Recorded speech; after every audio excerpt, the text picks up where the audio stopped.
Magandang buhay para sa ating lahat. Okay, so this will be my continuation regarding sa lecture natin about the riveted and bolted connections and tension members.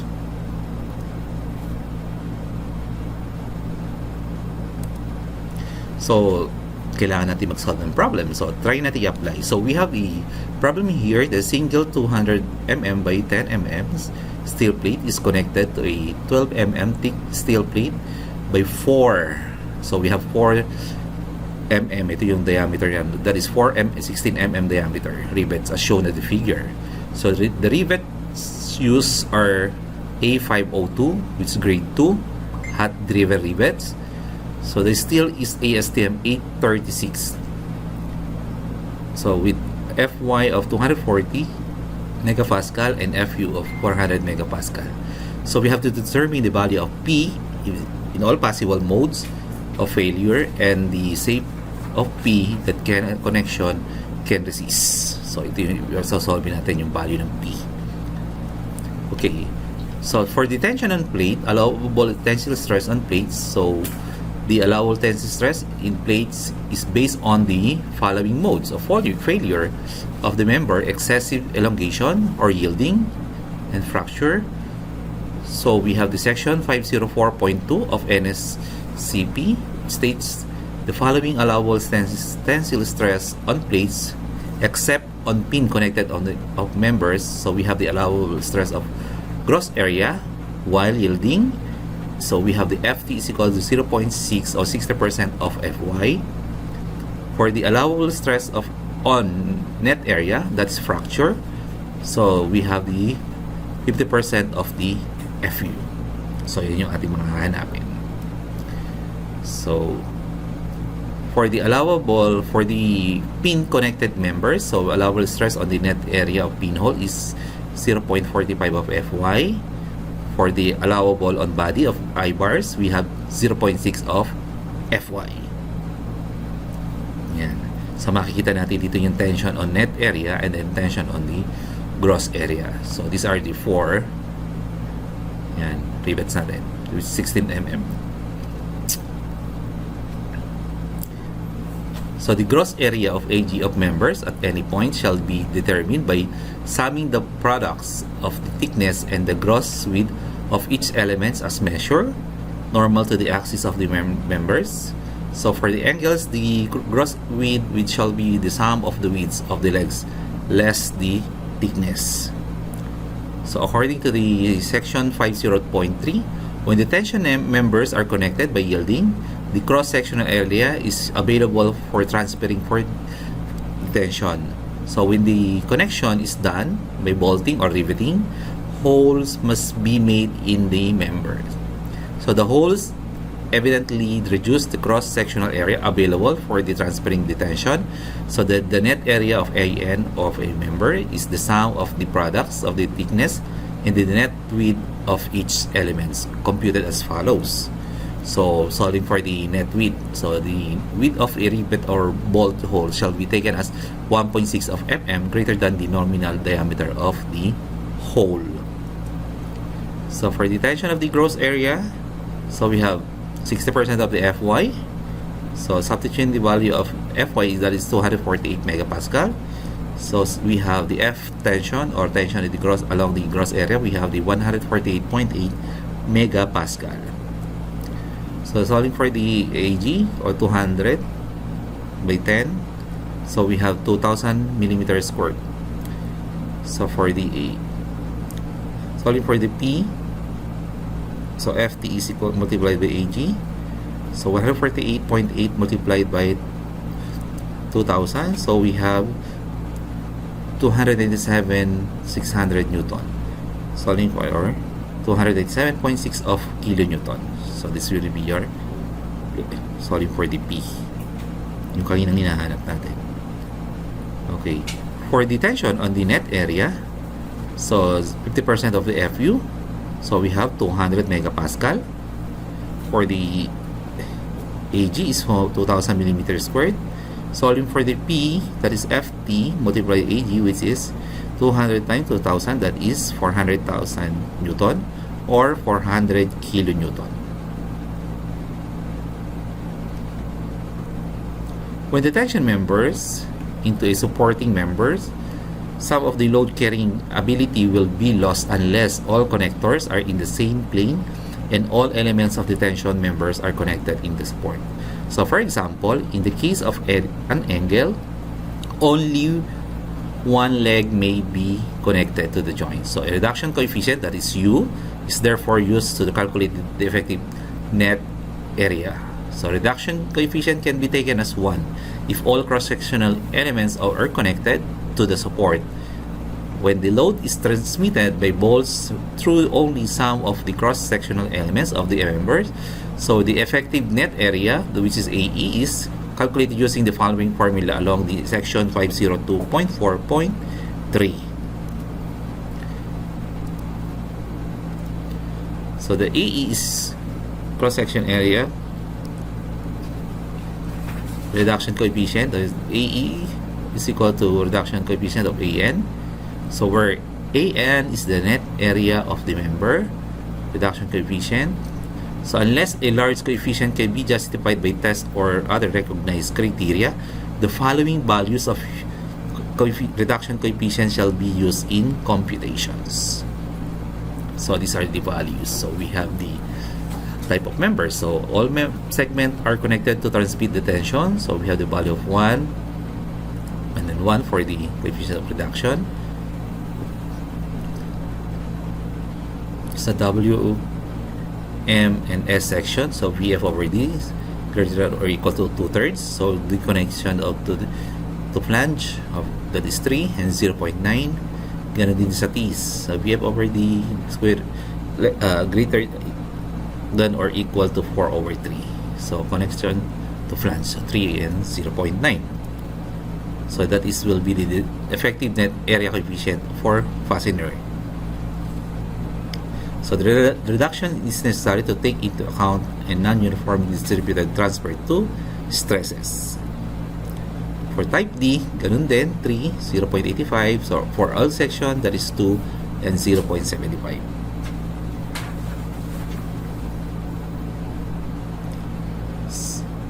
So we have here a riveted diameter 16 mm. So we have the tension on net area and then tension to the cross area. So solving for the hole, alam natin 16 mm and then 1.6, that is, ayan, i-add natin para makuha natin yung hole, that is 17.6 mm. So net area along the section of A, along itong section na to, di ba? So we have AN, that is 200 minus 12 of 17.6 times 10. So to get for the net area, so we have 1,648 mm squared. So yun yung makuha natin value, diba?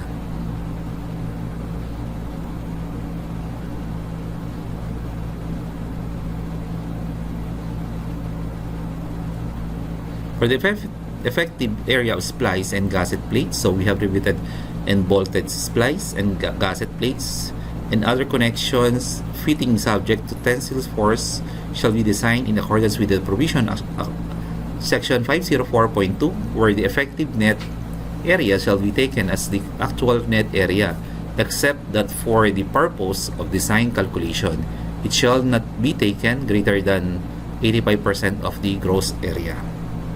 So AE and AN is less than or equal to 85% of AG. So yun ang gagamitin natin. So solving for that, 85% of AD, which is 2,000. So we have 1,700 mm squared, or less, greater than the value of AN. So okay tayo dyan, diba? So diretso tayo. Pero pag hindi, yun ang gagamitin natin. So value ng ating AN. So the value of AN 1648 mm squared. Yung kaginang sinod natin yun, di ba? So we have the value of P, this 200 multiplied by 1648. So we have 329,600 Newton or 3.29.6 kilonewton. So yun ang natin, di ba?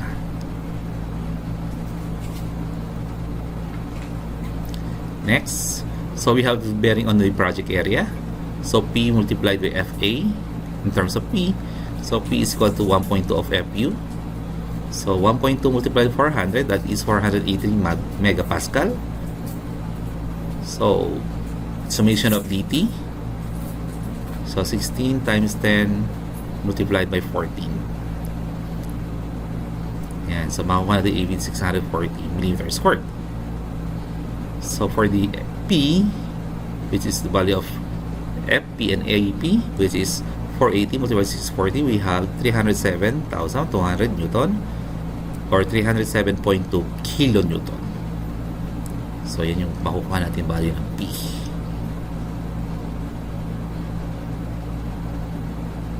So for the allowable bearing stress on plates and balls hull, according to section 2510.4.7, on projected area of balls and rivets, is shear connections with end distance in the line of force not less than 1.5 of D, and the distance center of balls not less than 3D.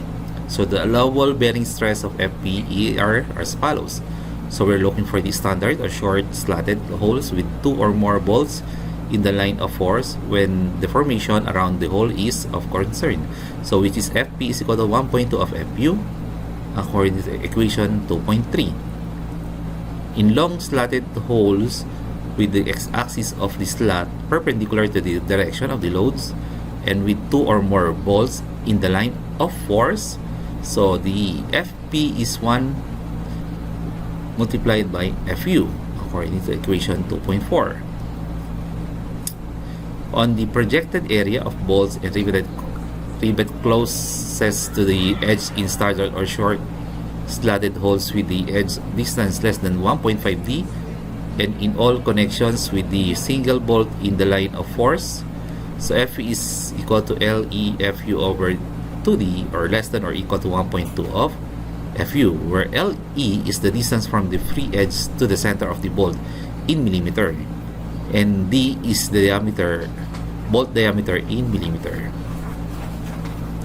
In deformation around the hole is not a design consideration and adequate spacing and edge distance is required by the code. So the following equation is permitted in lieu of equation 2.3. So FP is 1.5 of FU. So and the limit is equation 2.5 shall be increased to 1.5 of FU. So shear on rivets. So FP is equal to FBAB, where FB is 152 megapascal. So AB is equal to 4 multiplied by pi over 4 multiplied by 16 raised squared. So pi d squared, parang pi d squared over 4. Yan yung formula ginamit solving for the area. So 804.25 millimeter squared. So that's the area of the AB. Solving for the PAB, this is 152 multiplied by 804.25. So we have 122,246 of Newton or 122.246 kilonewton. So these are the tables of the allowable stress of the fastener megapascal. So makikita natin yung shear, allowable shear, split critical connection, standard holes, and so makita yung long slatted holes and then bearing type connections. So makita mo yung mga value na yan. Yan. So makita mo yung A502 sa grade 1, grade 2, or A304 bolts, and etc. So makita natin dyan. So static. Yan, yan yung mga value na yan. Kasi makita mo yung mga A na yun. No? For example, yung may G na yun. Ito yung ibig sabihin ng mga yun. Yan. Yung ABTC, J. So allowable shear stress on plates is according to the section 510.5 at beam end connections where the flat top flange is coped with and in a similar situations where failure might occur by shear along a plane through the fasteners or by a combination of shear along through the fasteners plus tension along perpendicular plane. So on the net shear area is AB is equal to FB is equal to 0.3 of FU along the equation 2.17. So we have here on tension on the net tension area of 80 that is 0.5 of FU, which is equation 2.18. So makita natin dito, ayan, ang shear natin. So the combination of shear and tension along the block shear. So shear rupture, block shear. So we have the formula of P is equal to FBAB plus FT AT. FV is 0.3 of FU, what is 0.3400, that is 120 megapascal. For the area of the two ABC, that is ito yung B tsaka C, ito yung dalawa na yun, yung ating hole. So we have 135. So 135 multiplied by 1.5 of 17.6 multiplied by 10. Ayan. So makuha natin AB is 2172 millimeter squared. For the FT o tension 0.5 of FU 400, that's 400 megapascal. For the AB naman, ito naman. So 50 multiplied by 0.5 of 17.6.